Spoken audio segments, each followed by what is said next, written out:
Meu nome é Tiane, eu faço parte do GIGA, que é um dos grupos de pesquisa de comunicação daqui da UF, Badilab e Postcom, da FACOM, que a gente justamente pesquisa as várias temáticas que estão circulando pelo LAVIT.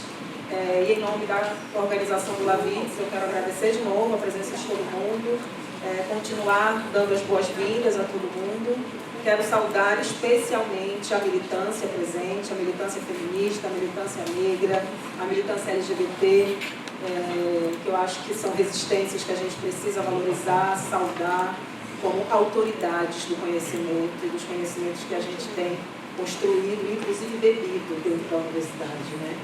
Então, a nossa primeira mesa do LAVIT se chama Tecnologia, Cuidado e Interseccionalidade.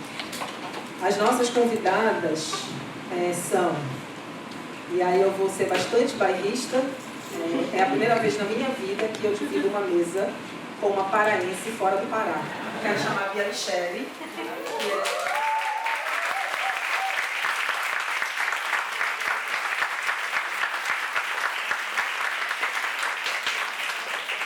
minha conterrânea, ela é de Santa Isabel do Pará, eu sou de Belém, somos municípios vizinhos.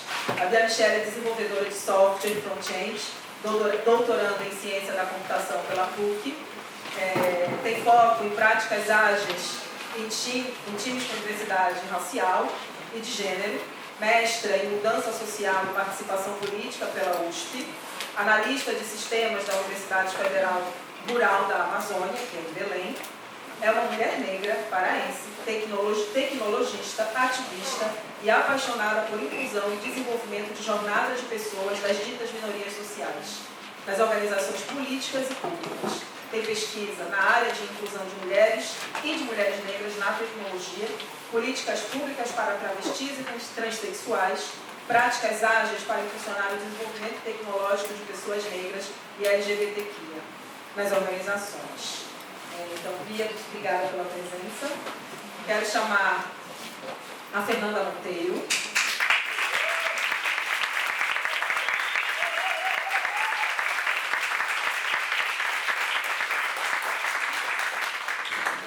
Isso é tão legal, né?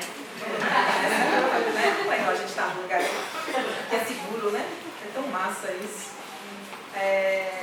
A Fernanda faz parte da Rede de Ciberativistas Negras, da Rede de Transfeminista de Cuidados Digitais. Ela traz o vislumbre sobre as perspectivas do cuidado enquanto tecnopolítica do pertencimento e das infraestruturas que permeiam o afeto. A ideia é dialogar com todas nós, de uma perspectiva de pesquisadora e ativista do campo na construção desses enlaces e redes de afeto, a partir do seu próprio espaço, de pensar a lógica por trás desse campo sensível e simbólico.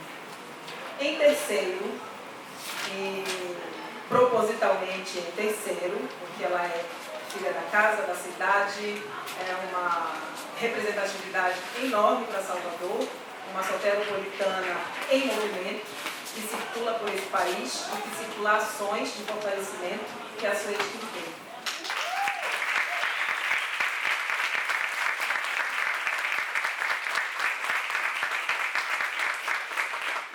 A Suede é jornalista griot, CEO do aplicativo Mais Amor, é ativista pelos direitos das mulheres de axé e autocuidado e empreendedora engajada em projetos sociais, tem experiência em redações de TV e produção independente de conteúdo midiático.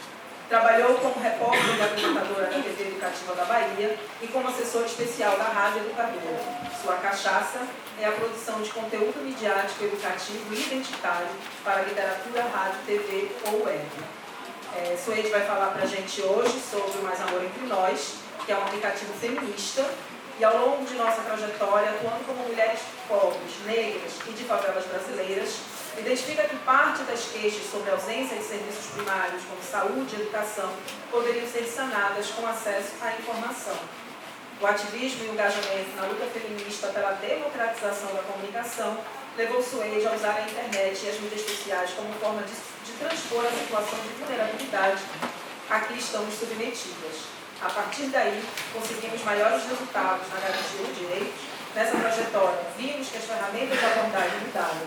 Se antes visita se antes visita de porta em porta era uma das formas mais viáveis de sensibilização, atualmente a internet tem se mostrado tão eficaz quanto, sendo até considerada mais eficaz.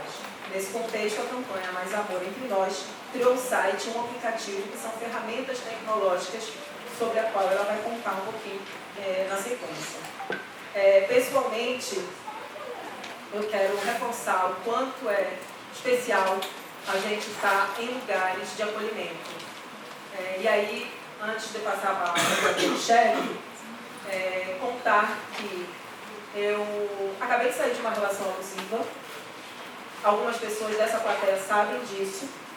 A pessoa veio hoje, ousou estar aqui, e graças justamente por esse cuidado, por esse afeto, a pessoa foi convidada a se retirar e saiu. Então, acho que só espaço como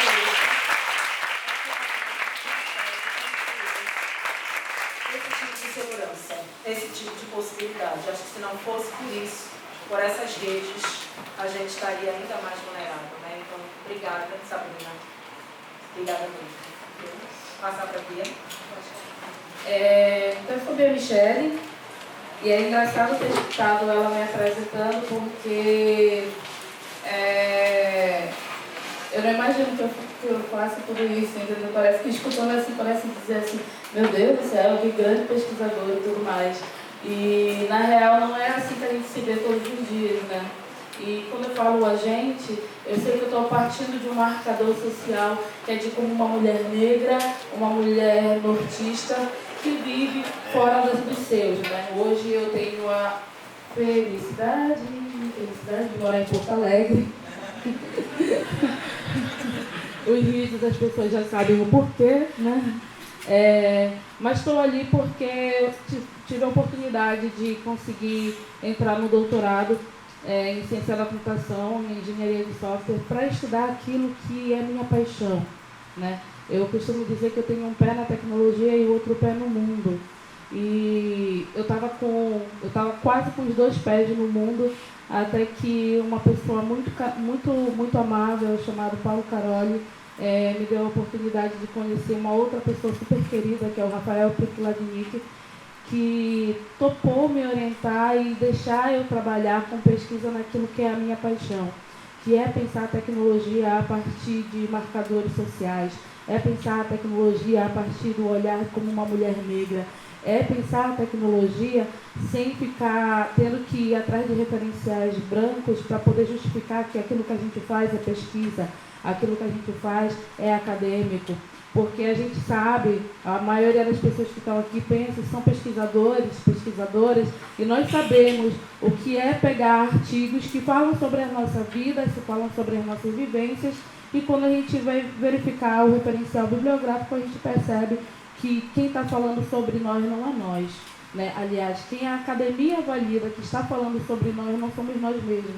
Porque para nós, quando queremos falar sobre a nossa história, queremos falar sobre que as coisas que nós vamos falar sobre violência, mas nós também entendemos sobre violência, não porque só estudamos.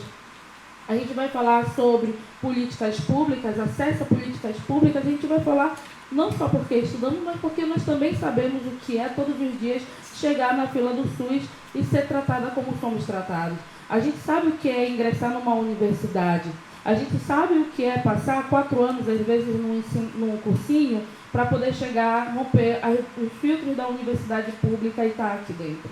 E a gente sabe também que, assim como nós, existem muitos outros que nem romper o filtro da universidade ainda não conseguiram. É o caso da maioria das mulheres transexuais e das mulheres travestis desse país, que, em sua maioria, tem a expectativa de vida de 27, 30 anos ainda aqui, enquanto que a maioria da nossa expectativa é de 75, 70 anos. E essas pessoas nem conseguem chegar aqui. Eu anseio pelo dia que eu vou poder estar participando de um espaço onde eu não vou precisar estar falando, estar lembrando as pessoas com quem trabalhei, que são mulheres travestis e transexuais, porque elas estarão aqui para falar por elas mesmas. Mas eu acredito nisso também como um espaço de lugar de fala, onde eu não me isento de dizer, de questionar, de cutucar, mas eu aproveito o espaço que eu estou aqui, que é o espaço ao qual fui convidada para também falar dessa realidade. É assim que eu entendo o lugar de fala. Olha, eu consegui falar tudo isso em 3 minutos. Muito feliz. E aí é isso, gente. Eu sou essa pessoa, entendeu? Vocês vão escutar um ego assim, palavrões aqui. Eu costumo dizer para o meu orientador, e eu tenho a sorte dele entender isso, que às vezes eu preciso que o outro entenda o que eu estou escrevendo, sabe? Eu preciso. Às vezes eu não tenho nenhum problema na escrita acadêmica, mas eu tenho um déficit de atenção e aí, às vezes eu pego alguns artigos e eu preciso do dicionário do lado para poder entender o que a pessoa está me dizendo, porque eu não fui treinada para essa leitura, né? Apesar de ser acadêmica, eu entrei na universidade com mais de 22 anos de idade, né? E sempre tive que passar da minha vida estudando e trabalhando ao mesmo tempo. Então, eu tenho um anseio muito grande de escrever, as pessoas entenderem a força que eu estou escrevendo. E às vezes até coloco um palavrão no meio. Aí quando o meu orientador vai ler, entendeu? Ele fala, ô Bia, o palavrão não vale, hein, no artigo. Eu digo, mas você entendeu, querido? Seu trabalho é pegar esse palavrão e transformar ele para uma linguagem mais acadêmica. É assim que a gente trabalha. Eu falei para a Tiane, quando ela perguntou sobre qual seria o viés que eu estaria trazendo essa fala, e eu falei que eu gostaria de fazer muito uma provocação relacionada em cima desse tema, tecnologia, cuidado e interseccionalidade. Eu vou explicar o sentido da minha provocação. Nós que estamos aqui, que conseguimos romper os filtros da sociedade, entramos numa universidade, seja pública ou privada, que trabalhamos nas nossas empresas, que somos servidores públicos, a gente ralou muito para isso, mas a gente também está usufruindo de um certo privilégio. E aí é comum que, porque a gente já assumiu esse patamar, quando a gente pensa em tecnologias, quando a gente pensa em cuidado, quando a gente pensa em interseccionalidade, a gente pensa na gente, nessas pessoas que já ultrapassaram esse filtro, nessas pessoas que já estão um pouquinho mais lá em cima, não estão como, né, a camada do privilégio cis, heteronormativo branco, enfim. Mas já estamos um degrau mais acima. E aí, às vezes, eu tenho receio de que quando a gente vai pensar em propostas de políticas, quando a gente vai pensar em propostas de ações, a gente simplesmente pensa a partir de nós, da nossa realidade atual, e esquece que existem outras pessoas que ainda não chegaram na nossa realidade.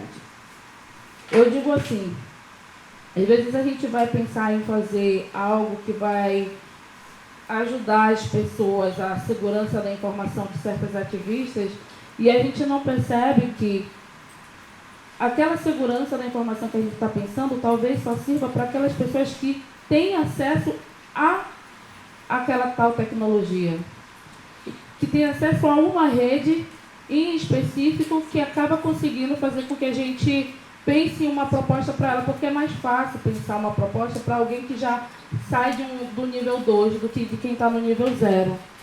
A minha provocação é para que quando a gente pense em políticas, para quando a gente pense em práticas, para quando a gente pense em ações, a gente pense não a partir de onde nós estamos, mas a partir de quem está mais abaixo.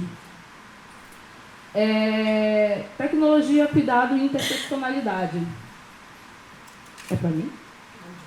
Não, obrigada. É café isso? Ah, não, credo. Também sou igual a Sueli, gosto da cachaça, entendeu?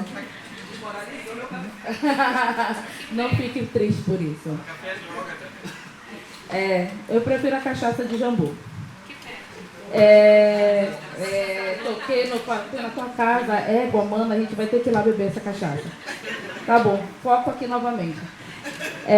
Tecnologia, cuidado e interseccionalidade. Aí eu quero fazer esse restante de fala partindo do último ponto.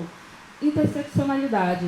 E aí eu vou citar algumas coisas, eu falo de maneira muito desbocada, tá, gente? Então, me perdoe. Mas vamos começar por interseccionalidade. Eu gosto de pensar em exemplos práticos. Por exemplo, eu estou cansada. Eu estou cansada em chegar em espaços e ter que ficar me dividindo sobre, um exemplo simples, sobre divisões. Aqui a gente vai fazer um debate sobre mulheres Ali a gente vai fazer um debate sobre mulheres negras, aqui a gente vai fazer um debate sobre mulheres bissexuais, e assim eu tenho que me dividir em tantas partes para poder conseguir pensar e articular a mim mesma nesses espaços. Eu estou cansada disso. A gente precisa cada vez mais estar intencionando o nosso papel, o nosso pensar, para um pensar interseccional, para um pensar que olhe o indivíduo como um todo, para um pensar que olhe o indivíduo com as suas particularidades. As políticas públicas, quando elas vêm, eu acho que eu anseio, elas têm algumas políticas que a gente já pode pensar como um caráter interseccional, mas a gente ainda sofre de ver políticas fragmentadas, ver políticas segmentadas, e elas não estão resolvendo os nossos problemas. E aí é preciso a gente refletir em cima sobre por que essas políticas não estão resolvendo os nossos problemas, se nós temos políticas que vai para mulheres negras, ou que vai para pessoas de periferia. E a gente tem um papel quanto academia, que é para além de estar pensando a interseccionalidade dentro dos nossos muros, é fazer o grande desafio que a própria universidade, pelo seu caráter elitista, não faz, que é fazer a gente sair desses muros, fazer a gente sair de dentro da universidade, levar as nossas pesquisas para quem está precisando ouvir nossas pesquisas. São os gestores públicos, são as empresas, são toda uma galera que está por aí precisando articular, querendo articular e precisando de quem pensa de maneira mais sistêmica, às vezes, e que pode estar contribuindo. E que vai pegar também as contribuições das pessoas dentro da sociedade e vai conseguir trazer para dentro da academia e a gente vai refletir juntos. Quando eu penso isso, pensando em interseccionalidade, quando eu penso em cuidado, aí foi legal teres falado do teu exemplo, porque quando eu penso em cuidado, eu penso na minha tarde de ontem aqui no evento. Eu penso em pessoas chegando comigo e dizendo, né, Graça, meu Deus do céu, você é a Bia Michele que eu queria conhecer. E essas pessoas, elas não sabem como é que estava a minha autoestima. Elas não sabem como eu me vejo, como eu tô me sentindo. Eu penso em cuidado quando a gente termina uma mesa que tem mulheres negras, mulheres trans, outras pessoas falando ali, você chega com ela e diz, mana, arrasou, entendeu? Tua palavra foi maravilhosa, viada, entendeu? Eu penso em cuidado quando a gente olha para as pesquisas dos nossos colegas que estão aqui apresentando nas sessões, e ao invés de pegar aquele caderninho do inferno e ficar fazendo aquela pergunta sacana para ver ele sambando na tua frente para responder a tua pergunta, você dá uma contribuição para ele que vai fazer com que, para ela, que vai fazer com que a pesquisa dela ganhe ainda mais valor. Eu penso em cuidado e também penso em interseccionalidade quando eu chego num evento e eu não sou a cota, eu não sou o token do evento, eu não sou uma parte de uma mesa, a única mesa do evento que vai ter uma mulher negra ou uma mulher transexual. Quando eu olho para o evento como um todo e digo, ai, fizeram a cota hétero do evento. Fizeram a cota branca do evento. Eu penso em cuidado nesse sentido, porque não me adianta, e olha que eu já participei de eventos onde desde a chamada do evento, a camisa do evento, o boné do evento, a roupa íntima do evento, falava de diversidade, mas a mesa que tratava sobre mulheres negras e mulheres transexuais era 8 horas da manhã. Num horário em que ninguém iria participar. Aí é bonita, tem até o vídeo dessa mesa, entendeu? Tá eu, a Daniela Andrade, que é uma amiga minha, tá várias pessoas assim, tem o vídeo, quem olha assim parece, nossa, tava lotado, não tinha ninguém, entendeu? Mentira, tinha a Gabriela Matos, que é uma outra querida que tava lá. Mas porque também ela tinha um evento que depois, entendeu? Não ia ter ninguém também no evento. Teve a gente. Então, penso em interseccionalidade, falam de interseccionalidade, falam de cuidado, mas na prática isso não se efetiva. Na prática isso não é levado em consideração. Quando eu penso em cuidado também, e aí porque eu estou muito envolvida com empresas privadas, né, por conta do caráter da PUC, a PUC é um cu, gente, entendeu? Eu nunca pensei que eu fosse estudar na PUC na minha vida, porque Eu venho de escola pública, né, no interior do Pará, fui fazer faculdade na UFRA, lá em Belém, e depois fui para a USP, oh meu Deus, a USP. E aí eu pensei, né, bom, continuar nas universidades públicas, mas aí eu consegui uma bolsa, falei, né, de graça até injeção na testa, enfim. Mas a PUC é um cu, porque todas as pesquisas que estão sendo feitas ali dentro, elas têm um papel mercadológico, entendeu? É para ir para o mercado. E isso me dói o coração. E é uma entidade filantrópica. Né? Para completar. E aí, isso me dói o coração. Mas, assim, eu estou muito próxima, então, a empresas ali, então a minha fala acaba sendo povoada também por esse caráter privado. Mas, assim, o que eu queria colocar quanto a isso, as empresas, elas têm tido, algumas de maneira muito sincera, um esforço muito grande de trazer a diversidade e de ter um olhar mais interseccional das suas políticas de inclusão e de desenvolvimento de pessoas. E isso é louvável, isso é muito bom, mas isso sozinho não resolve os nossos problemas, né? Eu gosto muito de citar um exemplo, que às vezes eu já vi exemplos de empresas que quando vai contrata assim, se é uma pessoa branca, área da TI, né, gente? Pessoa branca é área da TI, né? Homem branco, né? Esse perfilzinho aí que a gente já conhece. Se é um cara, pode ser... Ele não é o mais escroto, tipo Bolsonaro, Flávio Bolsonaro, entendeu? Ou Moro. Desculpa se alguém gosta deles aí, tá? Ele não é o mais escroto assim, mas ele é aquele escroto passável, entendeu? E aí as empresas dizem assim, tá, mas a gente precisa contratar, entendeu? A gente precisa contratar, então a gente não pode, né, não contratar assim. A gente gostaria que todo mundo fosse perfil mais de esquerda, mas é o que nós temos para hoje, contrata. Contrata homens brancos, cisgêneros, né, desde o perfil mais à esquerda, mas desde o perfil daquele que caladinho não vai incomodar. Mas quando elas olham para a gente, quando eu digo a gente, eu estou falando nós, mulheres, negras, transexuais, entendeu? Que incomoda, que visualmente incomoda, ou que quando abre a boca incomoda, a gente tem que ser um perfil mais de esquerda, porque aí não vale contratar a gente. Por que contratar? Não dá para contratar pessoas pretas, entendeu? Se elas não vêm com um perfil mais de esquerda. Você não está sendo revolucionário assim. Então perceba que a gente tem as empresas, ainda que tenham uma grande iniciativa de fazer o diferencial, elas ainda caem dentro do discurso do racismo. Porque por que na hora de contratar, por exemplo, eu posso contratar um homem branco independente do perfil, mas quando é um perfil negro, tem que ser alguém com uma pegada mais revolucionária, porque senão não vale a contratação. Então, isso é para demonstrar que a gente está num período da nossa história que as pessoas estão debatendo sobre a gente, elas querem falar sobre a gente, elas querem nos ajudar quando nós entramos dentro das empresas, mas elas não sabem como, né? Ou elas não querem saber como. E aí a gente se vê numa posição em que, aí eu estou falando isso mais puxando agora para a minha pesquisa, que eu sento a bunda, né? E digo assim, tá ok, então vocês querem nos ajudar a nos desenvolver, então eu vou pensar no framework, no modelo de capacitação de pessoas negras, entendeu? Em times ágeis, para ajudar a acelerar o desenvolvimento dessas pessoas, porque eu também sofri com isso, entendeu? Então, quando eu penso em cuidado de uma maneira prática. Eu penso em cuidado desde aquele do oi, como você tá, tudo bem? Né?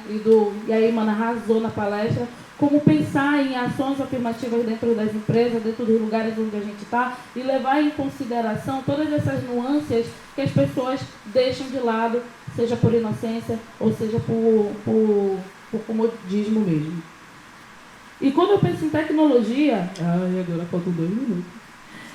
E quando eu penso em tecnologia, eu gosto muito de que a gente frise tecnologia não no seu sentido digital, tecnológico, IoT, internet das coisas, lá.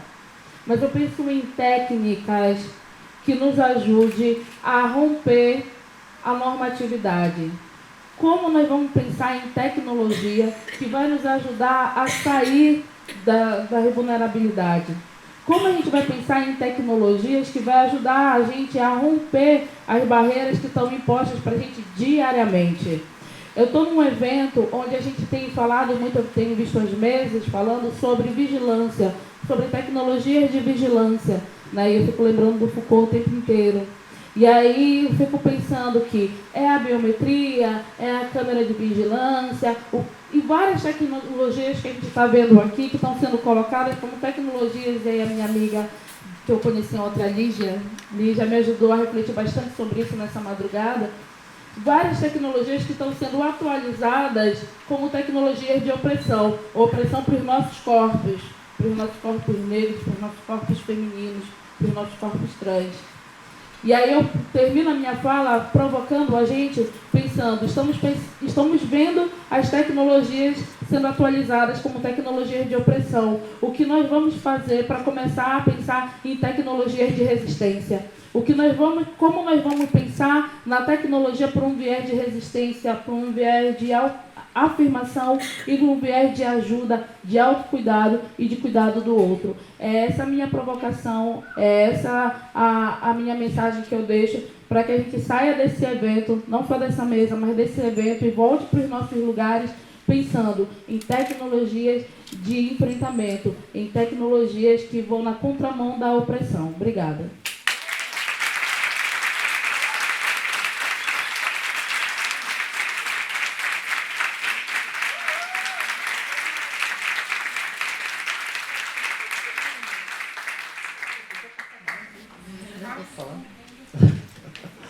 Boa tarde. Acho que agora tá boa tarde, né? Agora tá boa. Agora eu consigo me ouvir até. Bom, com Bia Michele e Suede do meu lado, eu acho que eu tenho aqui 20 minutos para vocês me ajudarem a achar alguma coisa para falar, na verdade. É bem difícil, porque são pessoas que não só estão trabalhando na pesquisa, estão trabalhando na ação e eu estou no meio. Literalmente no meio aqui desse rolê da pesquisa e da ação. Mas também acho que vale para começar a pensar o que são os meios, né? Quais meios a gente tem utilizado? Qual é o nosso conceito e qual a nossa perspectiva de estar no meio, de estar envolta? E isso, né, trazendo um pouco do que a Bia Michele já colocou e que eu acho importante, maravilhoso pensar, também nos faz pensar em interseccionalidade. Como também ela já disse perfeitamente, é muito bom estar num evento onde você não se sente a única o tempo todo. É muito bom não estar em esses espaços onde a gente acaba se impondo muito mais do que participando, muitas vezes mais se impondo do que pertencendo, e saber que eu vou olhar para frente e tem uma relé na minha frente. Sim, maravilhosa. E talvez essa seja uma das poucas vezes em que tem mais de uma pessoa trans em um lugar onde eu estou olhando. E é isso, ainda falta pensar o que é também essa transgeneridade, a transvestigeneridade, a capacidade de se despir também de uma perspectiva de gênero e de classe que seja seja uma coisa, né, que entra no ponto da interseccionalidade, estou falando, porque até então parece que a interseccionalidade só é tratada pelas mulheres negras. Então acho que o primeiro ponto essencial é que a gente tem que parar agora de pensar em interseccionalidade só como uma pauta de mulheres negras. Não é só porque teve uma mulher negra que chegou lá e traçou uma metodologia de interseccionalidade que a interseccionalidade é só isso. Interseccionalidade ela vem de diversos outros conceitos, de diversos outros lugares, não só das ciências sociais, mas também desse pertencimento das biologias, dos lugares comuns, né? Sei lá, dá para citar até a própria, falando de biologia, dá para citar superorganismos como um exemplo de interseccionalidade. Dá para falar de matemática, a gente aprendeu lá conjunto universal e conjunto interseccional lá na quinta, sexta série. E olha que eu estudei numa escola que era nessas coisas, mas ainda assim a gente já viu. Eu me lembro de ter visto isso, né? O que é interseccionalizar? O que é olhar para essa bolha de bolhas e enxergar ela como uma bolha de bolhas e não só como uma bolha, né? Uma bolha comum. Então, parte da nossa perspectiva também abrange a possibilidade da gente se enxergar nos nossos lugares, não só como lugares de marcadores, mas como lugares de pertencimento. E essa perspectiva de cuidado, talvez eu seja menos habilitado aqui a falar alguma coisa sobre cuidado, mas a gente vê daqui, a gente vê dali, aquele que a gente lê, a gente convive, a gente conversa, me faz lembrar muito da perspectiva de uma coisa que a gente sempre ouve muito assim na infância, especialmente quando a gente mora em periferia, em quebradas de favelas, que é a política da boa vizinhança, né? A gente tenta ser pelo menos minimamente empático e minimamente favorável a aceitar afetos e a devolver afetos para as pessoas que estão próximas da gente. Então talvez, que tal a gente falar muito menos de política de vigilância e falar de política de vizinhança? E aí falar sobre políticas afetivas, sobre tecnopolíticas do afeto, falar sobre infraestruturas do afeto. Isso é um tema muito mais distante, e era até 5 meses atrás para mim, do que a gente está disposto até mesmo a debater, mesmo sabendo que dentro das nossas perspectivas a gente tem atuado em rede, né? Essa mesa é composta por uma rede de redes. Essa mesa é composta de perspectivas de negritude, onde a gente... nós não somos a mesma coisa porque nós somos negros, mas nós somos negras porque estamos parte de uma mesma coisa. E dentro disso, dentro de pensar afetos, dentro de pensar infraestruturas, e falar dessa brincadeira de política da vizinhança,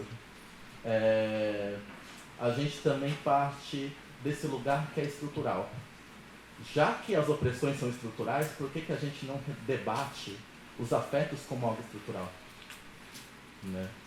Qual que é a nossa relação nessa criação, nessa formação e nesse fortalecimento de redes, se não tentar estabelecer esses pontos de conforto e entender também qual que é o conceito de uma pretensa segurança, e quando a gente fala de espaços seguros, a gente está debatendo repetidamente e cautelosamente, progressivamente, o que é segurança para cada pessoa, e não uma segurança coletiva, segurança proprietária, essa segurança vinda dessa perspectiva do patrimônio, né?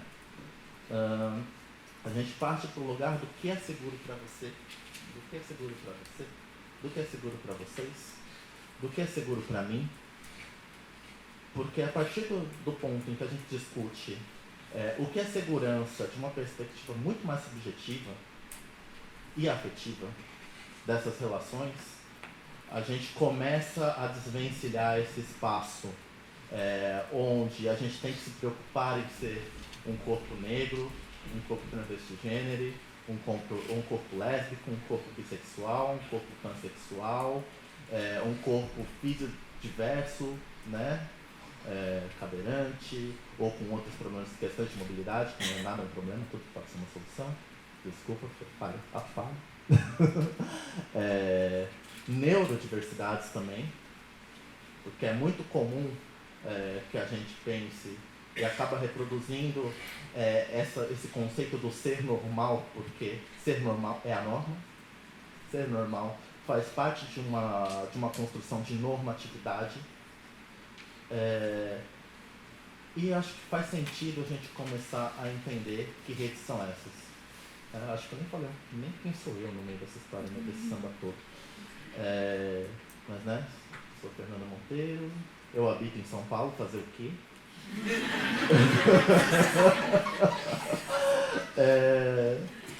E lá, né, há quase 4 anos atrás, a gente se encontrou nessas redes, né, com outros companheiros que estão aqui, o Lobinho, Débora aqui depois, também vai estar lá no fundo do carro também. E a partir desse momento a gente começou a entender esse negócio, né, essa comunidade, essa rede, esse lugar de afeto que a gente chama de Maria Lago, com todos os desgastes que o afeto também pode prover, porque afinal discutir afeto também é um desgaste, também é um exercício, também é um processo cansativo, talvez por isso muita gente não discuta afeto. É muito mais fácil ser violento do que ser afetivo. É muito mais fácil partir do impulso da agressão do que considerar que essas agressões, às vezes, impostas sobre nós, são reproduzidas e são refletidas e reverberadas de uma forma, às vezes passiva e às vezes muito ativa, mas nos propomos a discutir isso. E eu acho que esse é o primeiro começo, a discussão desse debate, que começa por conta das nossas utilizações de rede dentro do ambiente digital, que não é virtual. Vamos diferenciar digital de virtual aqui, né? Virtual dá essa coisa do intangível, do incompreensível, daquela coisa que está à distância, e o digital está aqui no nosso smartphone. É tangível, é uma infraestrutura de infraestruturas, é uma rede de redes, né? A gente está falando de internet, a gente não está falando só da nuvem, a gente está falando de uma nuvem de computadores, a gente está falando de um lugar no espaço com cabeamentos físicos, um lugar no espaço que inclusive é segregado fisicamente, quando se há disputas políticas para prover não só vigilância sobre a informação que está sendo passada, mas também um caráter segregacionista de onde e como aquele acesso à informação pode se dar. Então, entender também esse processo do digital como um meio, novamente, né, como um lugar no espaço onde a gente talvez não esteja discutindo fins, mas também não seja o início da discussão, traz para o caráter da presencialidade, do lugar físico, do entendimento de quem são esses territórios, de quais são esses territórios, de quem são essas pessoas, de quais são as lutas e quais são as pautas que estão antes da gente, por estarmos no meio, justamente, por não estarmos no fim do caminho, e também dessa construção que ao mesmo tempo é futurista, mas também está falando muito de presente. A gente fala de transfuturismos, de transhumanismos, de transfeminismos, de afrofuturismos, mas esse afrofuturismo é uma especulação do presente. Uma forma da gente tentar imaginar e tentar compreender dentro desse campo do sensível e do campo do simbólico, que é um negócio que nos permeia o tempo todo, né? E aí é o interessante que eu não sou nada tipo, das sociais, sou tecnóloga de formação, mas estou aí tipo, no meio termo também, sempre no meio de campo. Mas nos permeia o tempo todo através da própria construção do que é a linguagem. E a internet é a linguagem, a tecnologia é a linguagem. A tecnologia é um meio de linguagem para acessar outros fins, que inclusive neste momento são fins perversos. E agregada de valores, agregada de simbolismos, agregadas de ideias que estão sendo trabalhadas muito antes da gente, né? Eu vi todo mundo falando muito de como, né, essa tomada, esse golpe de Estado que a gente tem vivido tem se dado numa perspectiva tecnopolítica, mas também a gente tem que pensar que isso também é uma construção de linguagem e de design, que a gente começou a perceber lá nos Jornadas de Junho, mas que tem aí também todo um background do início e da metade do século XX, especialmente nas lutas que tangem classe, raça e gênero. Né? A gente vê aí características de design de guerrilha, por exemplo, que são muito latentes, tanto na construção desses discursos, dessas comunicações, como nas próprias mídias que a gente habita. No próprio Facebook, no Instagram, e como eles mantêm, inclusive, essa teoria, essa coisa gestaltiana, de te manter o tempo todo dentro de um debate infinito, que adoece. E mais uma vez voltamos ao cuidado, que adoece. E aí parte, né? Eu nem sei como tempo. É bom terminar, né? Então é bom. Não, mas é isso, eu já estou até fazendo esse fechamento também para vocês, porque não, vocês têm muito mais para falar. e que é justamente essa ponte, né? De onde a gente pratica também esses espaços de cuidado, de afeto, e onde a gente discute essas interseccionalidades, se elas continuam nesse meio. esse meio cíclico, esse loop infinito, esse lugar de onde não se pode sair, mas você sabe muito bem a porta de entrada, né? Todo uma modelagem, não só do tráfego da internet, mas uma modelagem de como nos habituamos a lidar com dispositivos, né? Todo um processo de normalização, de apropriação dessas tecnologias para que a gente se sinta confortável num meio de combate. Reutilizando de novo as origens militares lá da internet, lá nos primórdios da década de 40, né, de Segunda Guerra Mundial, retomando esse lugar onde a linguagem é militarizada, não só porque ela vem de uma língua que é muito imperativa, que é a língua inglesa, também a língua alemã contribui aí, mas também porque ela é uma linguagem de ação. E por tratar de uma linguagem imperativa de ação, você mal percebe nas entrelinhas dos códigos da subjetividade que os algoritmos que a gente fica discutindo aí também numa nuvem do tempo todo, dessa coisa inconcreta, imprecisa do que é algoritmo, que é um bando de código lá, um monte de coisa escrita em linguagens que às vezes a gente não entende, mesmo a gente, que às vezes trabalha com tecnologia.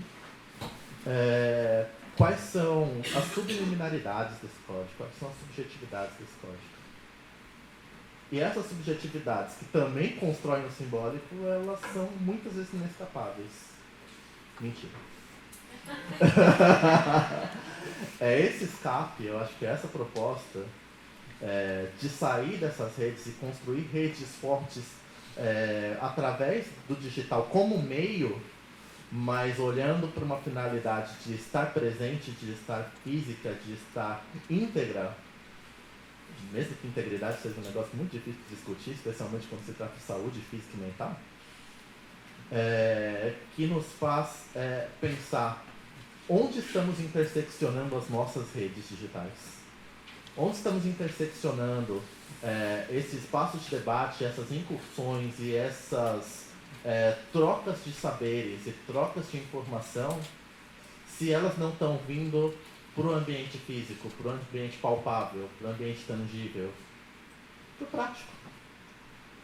Então, acho que é muito mais também um momento de refletir e analisar o uso consciente dessas redes, mas não só o uso consciente, mas o uso afetivo dessas redes, já que também, pelo lado positivo, a gente tem que pensar que essas redes constroem afetos, constroem grupos, constroem potências que talvez a gente também não conseguiria fazer só no ambiente do físico. Porque não seria possível, por exemplo, conhecer a Michelle Silva se não fossem esses debates, essas incursões do digital. Não seria possível para mim, inclusive, né? Pelas minhas próprias restrições, apesar de não parecer quando eu falo assim desdestadamente, mas minhas próprias restrições de comunicação, e que todos temos. Restrições de comunicações para maior, para menor, para médio, né?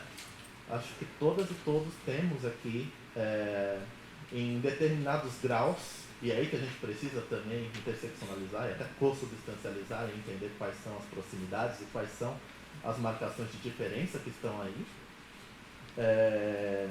Mas também essas proximidades, criar essas zonas, para que a gente consiga também se sentir segura ao alçar a voz, né? A subir a voz. Né?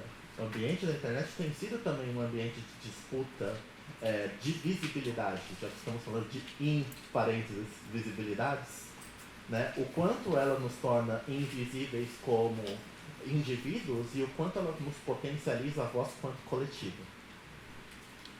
E aí é dentro dessa postura coletiva e afetiva que a gente começa a entender a internet como um meio para um fim de revolução, para um fim de mudança e para um fim de entendimento das nossas potências enquanto pessoas que precisam ainda entender quais são esses lugares onde a gente se encontra.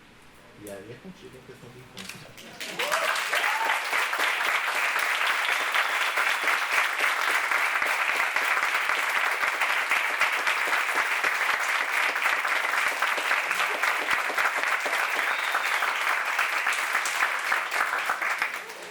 Boa tarde.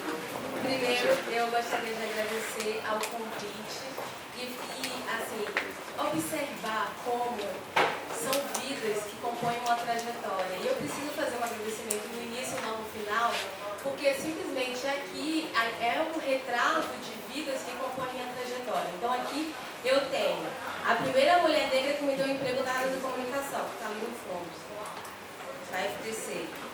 Eu era estagiária, publicitária e ela, coordenadora de comunicação de uma grande corporação.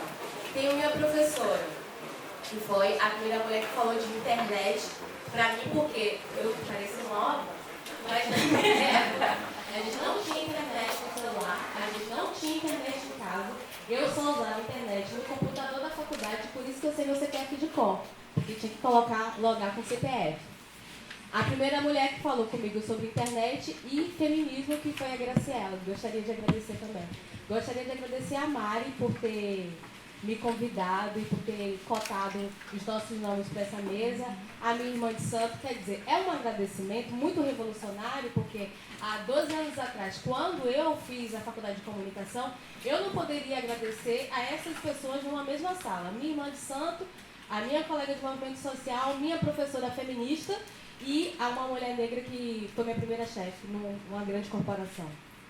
Então, o retrato do que nós temos aqui também já é fruto dessa transformação que fomos capazes de produzir. Nós, mulheres, que somos a solução. Esse sujeito estratégico que promove a afetividade como uma forma de tecnologia na vida diária. São essas trajetórias que foram capazes de me compor. Então, eu quero incorporar esse retrato nesse discurso. Logo, estamos todas falando.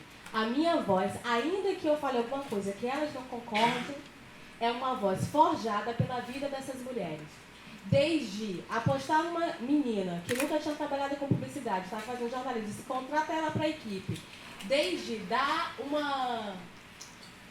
não só prestar atenção numa menina negra de Paripe na universidade, numa universidade paga, e colocá-la no lugar de visibilidade e dar carona para ela sair do limbo, porque paralela era o limbo, e deixar na frente do TCA. Eu não entendia nada sobre abuso, mas naquela cabeça tinha: essa menina pode sofrer um abuso aqui na paralela, amanhã eu posso receber a notícia. Não que as mulheres que estudavam lá não tenham sofrido abusos, porque nós passamos por isso, até ter uma pessoa que é do meu terreiro. Então, isso foi o que as mulheres foram capazes de fazer com uma tecnologia chamada autocuidado. Ninguém ganhou para fazer com isso.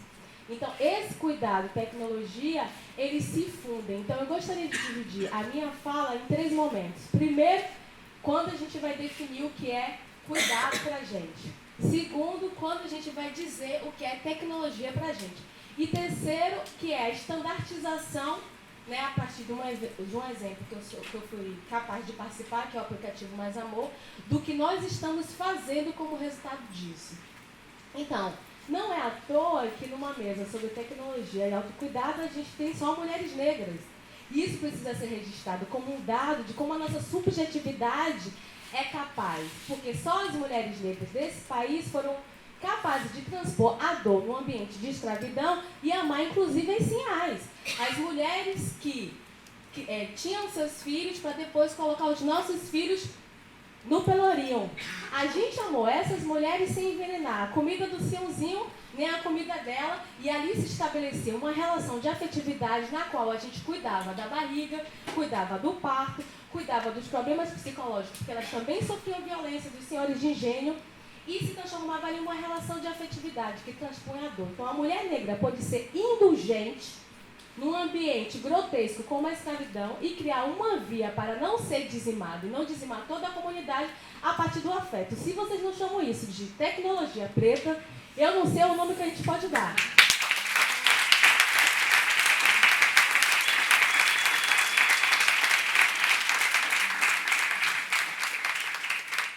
Trazendo para os dias atuais, o que nós vamos chamar de tecnologia? É modo de fazer, né? É de ter um saber particular sobre fazer e realizar algo. O que a gente vai chamar de autocuidado? Aí já é subjetividade. Depende do sujeito, para ele dizer o que é cuidado para ele. Mas, de uma forma geral, eu vou arriscar dizer, autocuidado é manutenção da vida.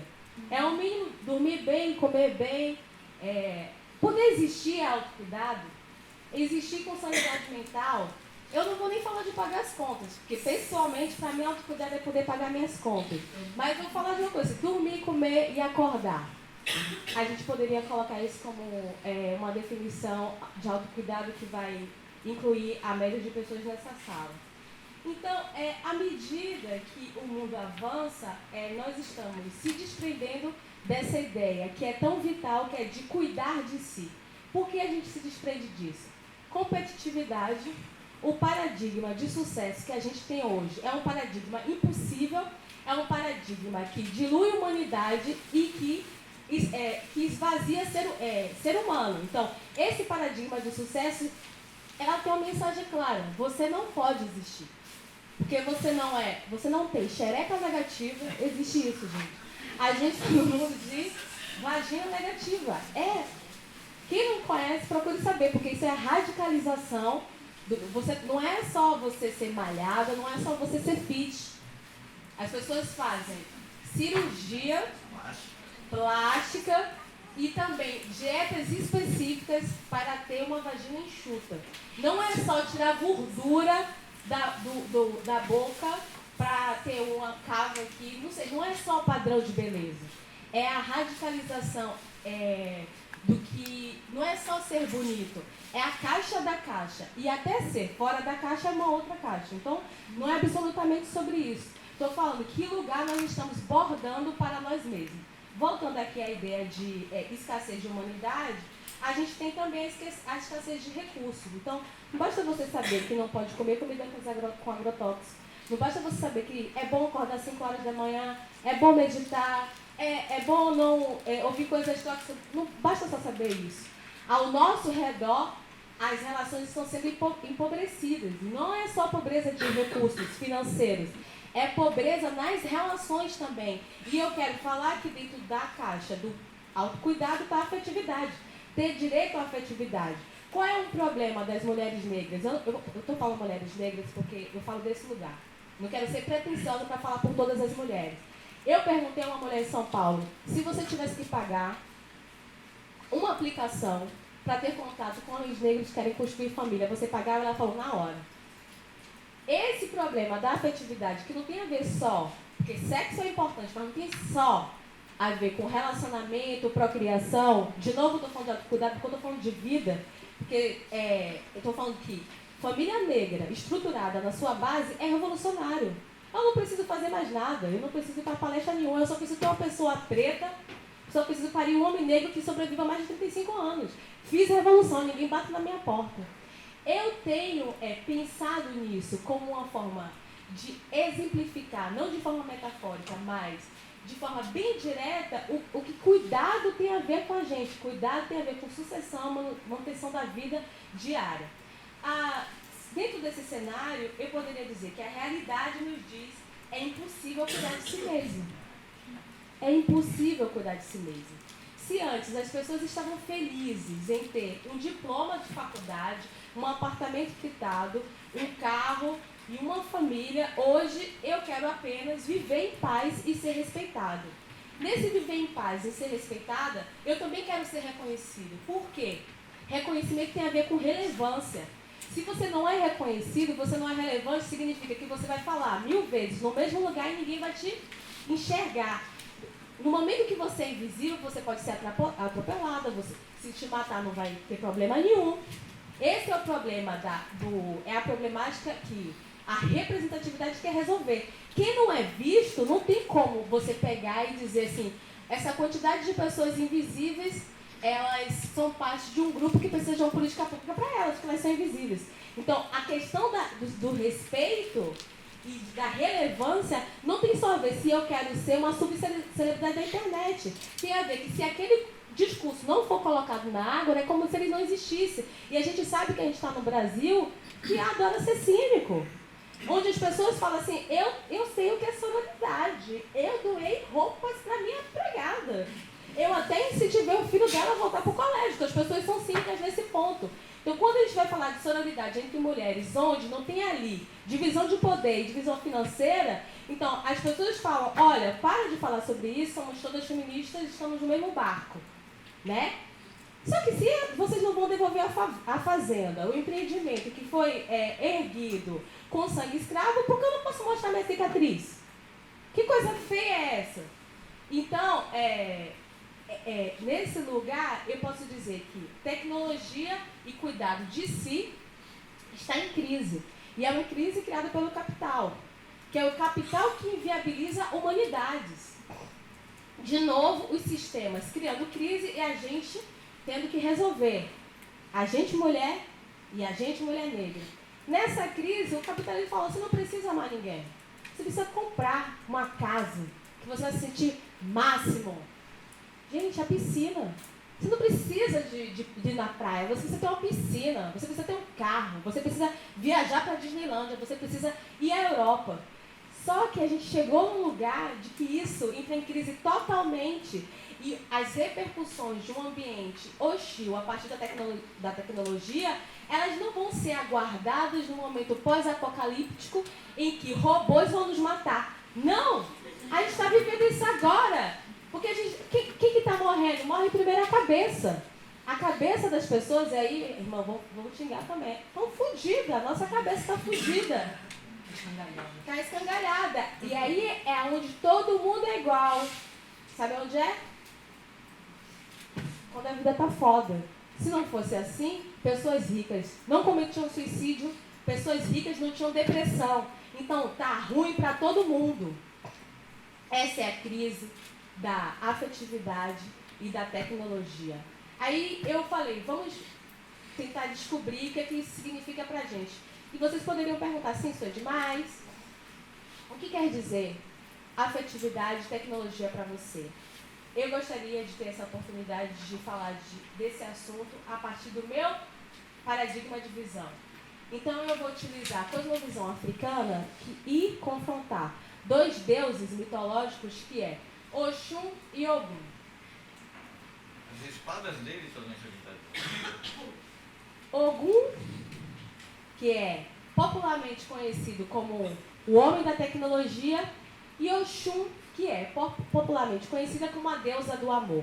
Bom, mas aí seria superficial demais, muito folclórico, pegar somente isso. As pessoas falam que Oxum é água, mas Oxum é multidimensional, ela não é só água, Oxum é bronze. Então a gente tem na cidade de Oxobô uma personificação de deidade que significa o espírito do bronze. E a gente tem na cidade de Badã a personificação do trabalho, do progresso e da tecnologia, que é Ogum, que é o espírito do aço. E as comunidades africanas vão entender que essa daqui, que é Oxum, que significa amor, ela é dona da fluidez, é dona da afetividade, da fecundidade, ela é dona da mediunidade, das provisões, da fortuna boa e da beleza. Esse aqui é dono do trabalho. Mas ele é dono do trabalho e do progresso, mas ele é dono também da morte. Então, é um pá, né? É o que corta, é o que mata. Esse daqui, Ogum, a tecnologia, é a morte e o progresso no mesmo fôlego. É nesse lugar que nós estamos. Nós estamos no lugar ogúnico. No Odu, Ogum da Meiji, ele vai falar o que é possível fazer nesse ambiente entre morte, destruição e avanço no mesmo fôlego, Ori. A cabeça é que comanda tudo. Não é à toa que no Odu é de Obemeji, no Odu Ogum da Meiji, onde vocês têm mais informações sobre o culto, a cabeça. Nesse Odu ele vai dizer, a cabeça é o principal comandante. Então, antes da ação dessa força vital, que é da destruição, da construção no caos, você tem a cabeça decidindo. Vamos dar um exemplo de um objeto que está dentro do culto de Ogum, o obé, que as pessoas chamam de faca. Qualquer pessoa, para pegar no obé, tem que ter autorização de Ogum, o dono da faca. O obé é feito para cortar, esculpir coisas, mas é feito também para matar. Depende da ação, de novo, de quê? Ori, das pessoas. E a gente vai ter Oxum, que é a água. Oxum é a força elemental capaz de apaziguar a guerra, Ogum. É a água que apazigua Ogum. É Oxum que apazigua Ogum. É o amor que apazigua Ogum. Como que ela vai apaziguar? Sendo ela também metal. Ela vai apaziguar com profundo conhecimento sobre si mesma, sobre criação. Então, tudo que cai na mão de Oxum, ela fecunda e gera. É assim que a morte que Ogum provoca não vira somente destruição. Porque a ação dela faz com que aquilo gere progresso. O que eu quero dizer com isso? No meu paradigma, a tecnologia precisa ser apaziguada. E como que ela vai ser apaziguada? Com humanidade, com pessoas. Esse é o dilema colocado entre progresso e afeto.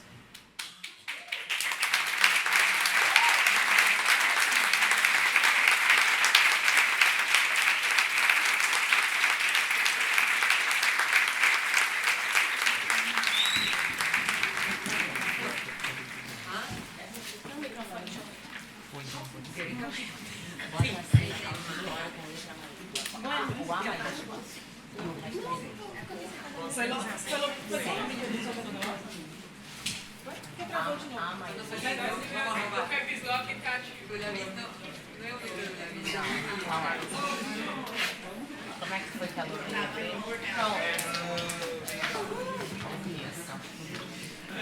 será que não é alto?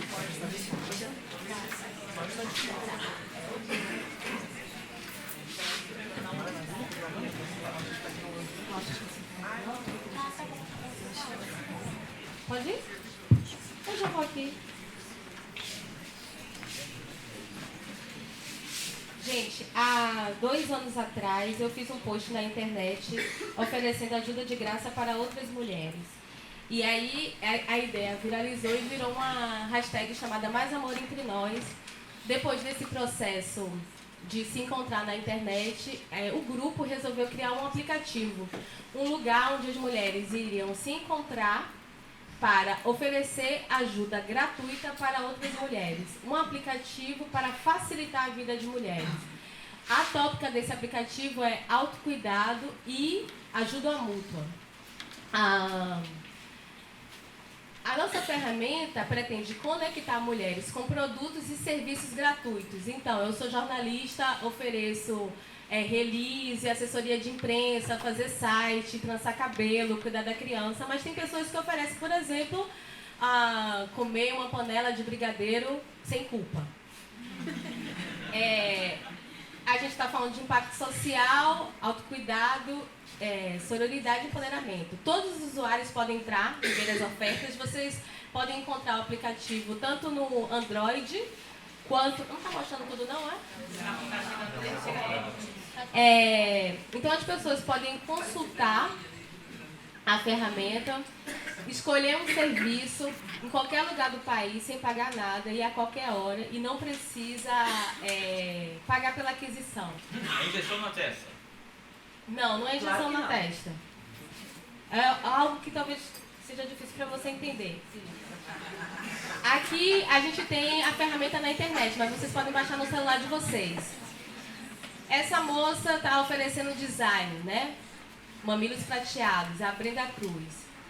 Coach vocal, assessoria jurídica. Inclusive tem um exemplo aqui na Bahia da ONG Tamo Juntas, que atende mulheres em situação de violência, faz atendimento jurídico gratuito da Laina Crisóstomo, que também é resultado do Mais Amor. Então a mulher entra, cadastra o serviço, o que ela quer oferecer, e aí a pessoa procura ela. Eu vou abrir um desses aqui. Pronto, esse, tarô. Minha irmã que está oferecendo. A leitura de tarô, aqui tem algumas fotos e as pessoas vão aqui embaixo, tá? E elas podem arrematar. No aplicativo tem lá aqui embaixo um lugar, quero.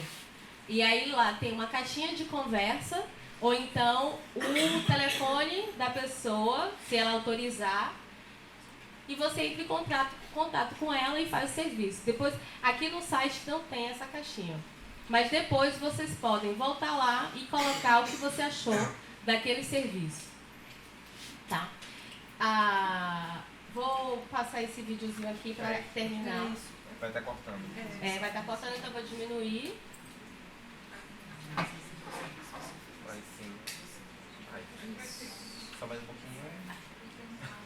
Agora. Aqui tá bom? Mais um Só um pouquinho. pouquinho.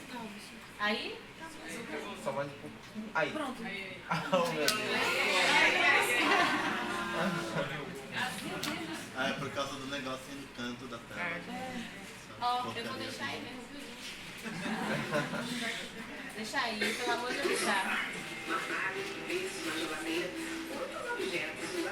Vem cá, tem como aumentar o som? É isso. Vamos usar essa caixa daqui, gente, a caixa grande. É isso. Qual o problema da caixa? Ah, não, eu ponho aqui, não tem nada não. Cadê os cabos? Vocês não ela tá ligada na tomada, tá ligada. É só ligada. Não é um lugar perigoso essa daí.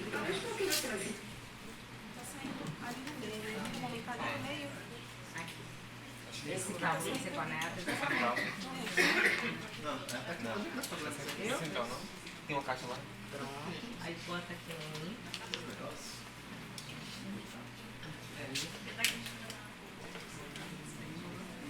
Dá um play nela aí, por favor, pra gente ver se ela vai ficar. No sofá, no armário, berço, na geladeira, os objetos nos ajudaram a ver melhor e hoje para nós são perfeitos. Talvez porque você vai se mudar, ou porque você tem cresceu, porque você tem imagina. Coisas que não servem mais para você, mas que para outra mulher, sim. Mulheres que vivem no seu bairro, cidade, aqui você pode realmente tirar a mão e fazer a diferença. Agora com o aplicativo Mais Amor, você pode. Uma plataforma que coloca em contato mulheres que precisam de ajuda com mulheres dispostas a ajudar. No Mais Amor, você pode doar também a própria atividade, oferecendo seu tempo precioso para quem precisa, colocando à disposição para aulas, trabalhos, apoio de informática e tudo mais. Vai www.maisamor.com e baixe o nosso aplicativo. Participe de uma iniciativa que pode melhorar o mundo. A partir de você. Pronto, gente, obrigada.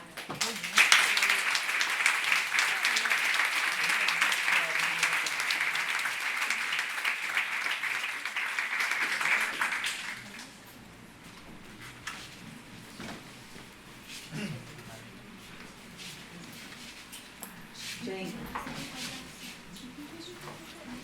eu, aqui no papel de moderação dessa mesa, a minha situação é muito delicada.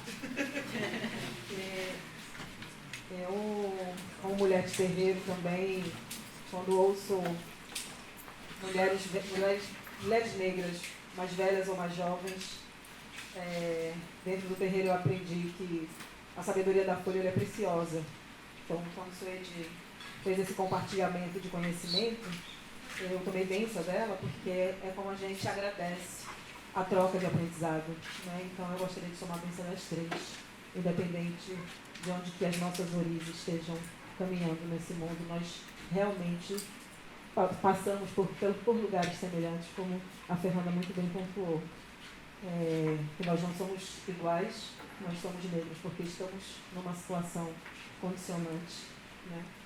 E aí eu quero agradecer infinitamente, assim, do meu lugar de Tiane mesmo, pelo aprendizado, pela partilha das três.